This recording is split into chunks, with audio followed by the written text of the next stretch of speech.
কথায় বলে যার শেষ ভালো তার সব ভালো। শুধু দর্শক, সেই প্রচলিত কথার সূত্র ধরে চলে এলাম অবশেষে এই মেট্রো রেলে। আসসালামু আলাইকুম। সম্মানিত দর্শক, নিশ্চয়ই ভালো আছেন। আলহামদুলিল্লাহ, আমিও ভালো।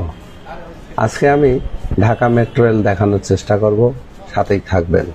জনবহুল ঢাকা নগরীর ক্রমবর্ধমান যানবাহন সমস্যা ও পথের দুঃসহ যানজট কমিয়ে আনার লক্ষ্যে 2005 সালে বিশ্বব্যাংকের সহায়তায় ঢাকায় স্ট্র্যাটেজিক ট্রান্সপোর্ট প্ল্যান STP তৈরি করে মেট্রো রেল নির্মাণের প্রাথমিক কার্যক্রম শুরু হয়। ঢাকা মেট্রো রেল হল বাংলাদেশ রাজধানী ঢাকার একটি দ্রুতগামী গণপরিবহন ব্যবস্থা।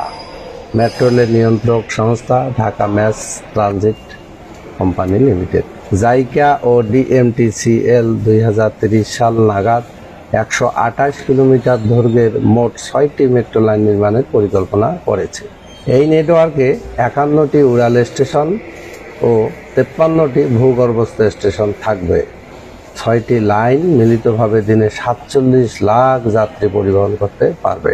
28 ডিসেম্বর 2022 সালে MRT লাইন 6-এর উত্তর থেকে আগারগাঁও অংশ তৎকালীন বাংলাদেশের সাবেক প্রধানমন্ত্রী শেখ হাসিনা উদ্বোধন করেন। অক্টোবর 29 ডিসেম্বর 2022 থেকে জনসাধারণের চলাচলের জন্য এটি খুলে দেওয়া হয়। বিশ্বের 60তম দেশ হিসাবে বাংলাদেশ মেট্রো রেলে যুক্ত হয়। তথ্যসূত্র DMTCL এর বার্ষিক প্রতিবেদন 2022 ও 23। মেট্রো রেল নির্মাণ খরচ 33,471 কোটি টাকা, যা উঠাতে সময় লাগবে 45 বছর। প্রতি কিলোমিটার ভাড়া 5 টাকা হিসাবে সর্বনিম্ন ভাড়া 20 টাকা। মেট্রো রেলে উঠানামা করার জন্য সিঁড়ি ও চলন্ত সিঁড়ি আছে। এই যে দেখুন, এদিক দিয়ে জনসাধারণ উঠছে অথবা লাইনে দাঁড়িয়ে টিকিট কাটছে। এখানে দু পদ্ধতিতে টিকিট সংগ্রহ করা হয়, একটি অটোমেটিক পদ্ধতি, অপরটি ম্যানুয়াল পদ্ধতি।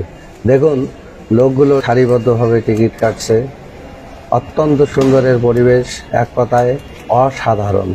খুবই পরিপাটি একটি জায়গা এবং এখানকার পরিবেশটি বেশ মনোরম। ভাবতেই পারবেন না এটি বাংলাদেশ। মেট্রো রেলে এক নিমিষেই নির্দিষ্ট স্টেশনে পৌঁছা যায়। শুধু দর্শক, অত্যাধুনিক প্রযুক্তিতে গড়া মেট্রো রেল টিকিট কাটার পর জনসাধারণ নির্দিষ্ট দূরত্বে দাঁড়িয়ে থাকে।